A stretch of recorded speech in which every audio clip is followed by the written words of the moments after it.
up, getting ready. It's the new anthem. Chaz, you can take that down as Coach Mac, Dave McGinnis, joins us here on Rock and Manooch, here at Phoenix, his old stomping grounds. How we doing, Coach? What's going on? Happy New Year. How you doing, Mac? Hey, guys. Doing great. Just going over some of my notes with our broadcast meeting with the general manager and getting ready to do the second preseason game. So when you meet with the GM, is it kind of like meeting with the owner? I mean, you get dressed up? You have to, you kind of like have your X's and O's ready, and you're wearing a tie. How does that all go there, Coach? Well, the GM and I worked together for 5 years in the Rams in a room about half the size of probably the room that you're sitting in. So we're pretty cool, I promise you. Hey, Coach, Titans have turned to a new head coach, who I'm assuming will determine if the quarterback, the one they have, is on this roster. Will Levis, second-round pick last year. Talk about this offensive-minded Brian Callahan, and can he unlock Will Levis's potential? Well, that's why Brian Callahan got his chance to be a head coach, because he's been a kind of a quarterback whisperer, at a very young age, starting off even with Peyton Manning there in Denver. He's progressed through his career working with quarterbacks. So absolutely, that played a big part in the hire, because of course, Will Levis was drafted the year before he got here. Rand Carthon was 1 year into the general manager's job and moved up in the second round to get Will Levis. And so, yes, that's part of it. But the other part of it is this is pretty much of a total reset for this franchise, because of the salary cap issues that they had. There's a lot of things. I mean, the league is cyclical, and it goes hills and valleys. And prior to the last two seasons, they'd had 6 winning seasons in a row. This is my 8th year doing the radio here for them. And so the last 2 years, as far as win-wise, 7 wins and 6 wins, but you could just see that the talent level had dropped off a pretty steep cliff. And so this was a reset. And he was brought in here after a pretty extensive search to absolutely work with Will Levis, but also to get a different type of an offense in here, and then hiring a new defensive coordinator. All 3 coordinators that they have right now, this is their first year, of calling plays, offense, defense, and special teams. So it's a pretty young reset. You've got some experienced assistant coaches helping them, and it's going to be very interesting. It's pretty exciting to watch. We just got through with 2 days of practicing against the Seahawks, and then of course we'll play Seattle tomorrow night. So they're doing some pretty interesting things here, which I like. I've been at it so long. I understand what you have to do sometimes to reset a franchise, and that's what they're doing right now. Mac, when you watch a young quarterback like a Levis, and you've watched a lot of young quarterbacks in your age and in coaching, what are some of the things that stick out in your mind that this kid is on the precipice of having success in the National Football League?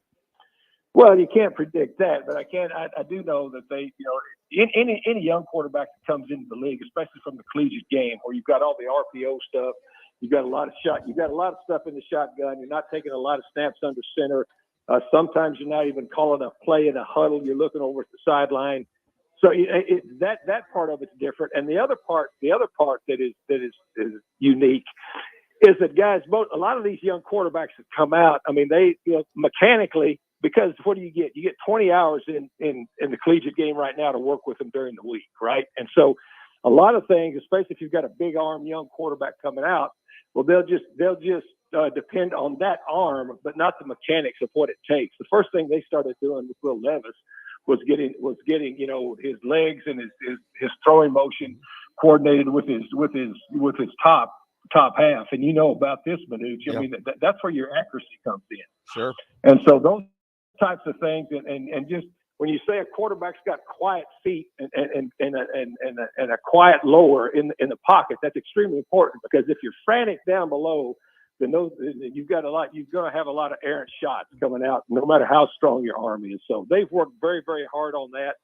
And plus, this is a different type of offense than people that have followed the Oilers/Titans have ever seen, because going clear back to Earl Campbell, then you go to Eddie George, then you go to CJ 2K, then you go to Derrick Henry. It's always been a single back centric offense. A single back centric offense that ran right through one single back. All very good backs, and all those guys I've mentioned, during the decades that they played for the Oilers/Titans, have been very, very efficient. Now this is a multiple back offense. It's gonna spread things out. They spent quite a bit of money in free agency. Amy Adams Strunk, the owner, has put a lot of money into free agency to put some weapons around Will Levis. So it's going to be interesting. I think also on top of that, Mac, and you put a lot of help around the kid, as you mentioned, which is great to see with D Hop there, even though he's injured a little bit. Calvin Ridley, your fine tight end. I don't know. Sometimes you call it reload, re-rack, whatever.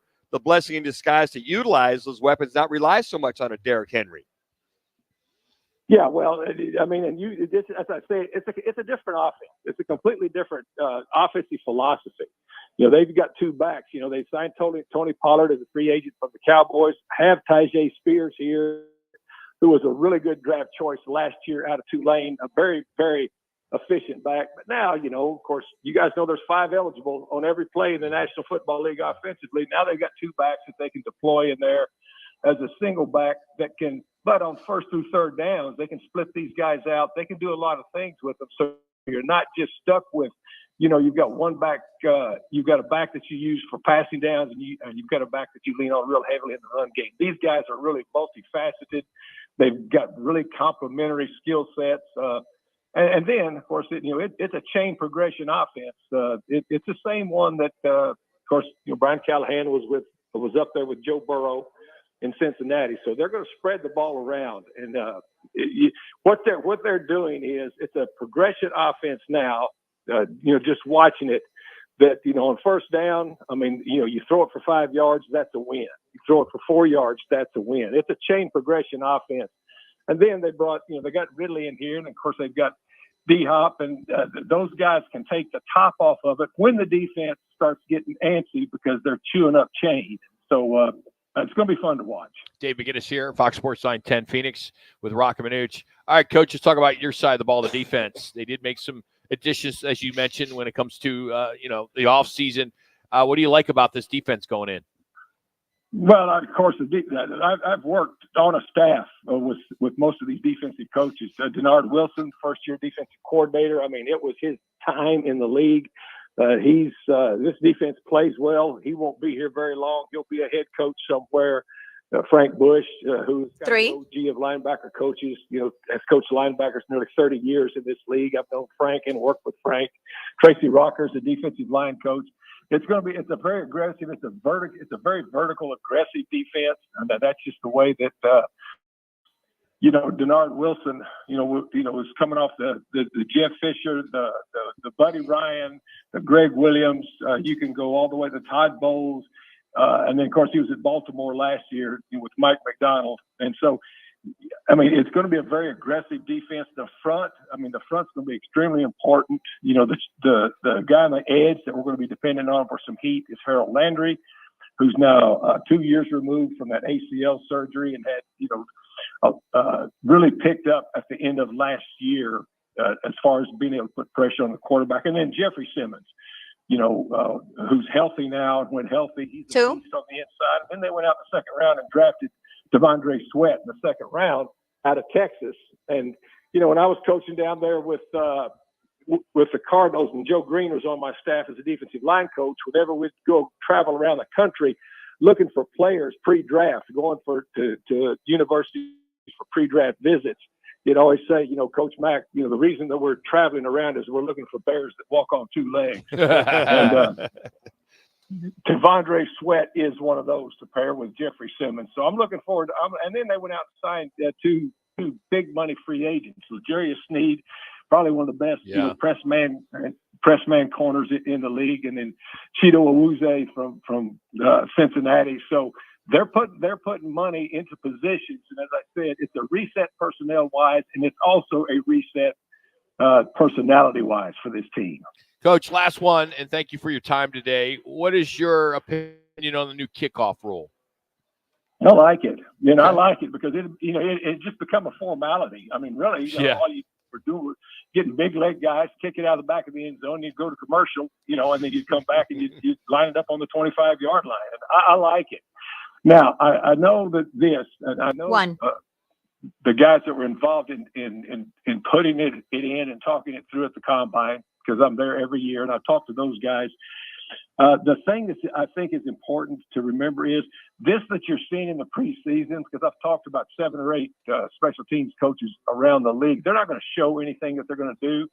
But when we had Scott Novak here that was a referee, for some of our practices, I asked him, where the positioning of the officials were going to be for this type of a kickoff, because the alignments are completely different. He said, "You're right, coach." He said, "We're gonna position our officials so that it's like we're going to be covering the zones just like we would on a running play, So it's a first offensive play of a series now, and we're going to see a lot more schemes, some pin and pull schemes with the blocking, a lot of different things. I think when the regular season starts, because of all the special teams coaches I've talked to, one thing they did tell me was, "Coach Mack, we're not showing anything but just straight up kick it and let's go man-to-man blocking to start with, but we've got some things we've been working on, and it's going to be interesting to see how it unfolds." It's interesting, Mac, and just real quick, I wondered about that. If the guys have to stay in their lanes on the kickoff, then the coverage, that they could do loops and stunts and whatever to try to confuse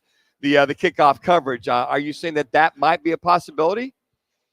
Well, that defensively, absolutely, but on the offensive side of it, it's going to be like counter gap schemes.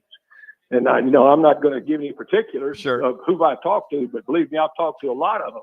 Like these power old plays, this counter gap stuff that you see where they'll pull a guard. You're going to see that on the returns too. Because you only lined up. It's not like Braveheart anymore, where you're running 100 yards downhill into each other. It's a little bit different. And so, and the other thing is, in talking to the officials, and they said this, and the people and the competition committee said, we will look at this after the preseason. If there's some tweaks that need to be made, we will make the tweaks. And one of them will be, if coaches are saying, well, go ahead and just bang it in the end zone and we'll take it on, they're starting to take it on the 30, they may change that rule to, if it goes back in the end zone and you don't return it, they'll bring it out to the 35. Sooner or later, they're going to make it yardage penalty enough that people are going to start returning it when it lands in the return zone. I hope that is the case. Coach, thank you for your time as always. Have yourself a great weekend and a great season with the Titans this year. Thank you. I appreciate you a lot. See you. That's Coach Dave McGinnis joining us here on Rockin' Manooch with Jimmy B. Always nice enough. Miss him here in the Valley. Just a hell of a coach and a great analyst too. He takes it for real serious. It's one thing I think players do great, but when you got a coach that's had success, geez, with the Bears defense to the Cardinals to everywhere else, the Rams, it's good to, I'm sure Tennessee fans are fortunate to have him. And he's got some personality with it that goes with it. A lot of personality. Braveheart. We miss Max. Yeah. We miss his little colloquialisms. One more to go. We'll give you the update on the State 48.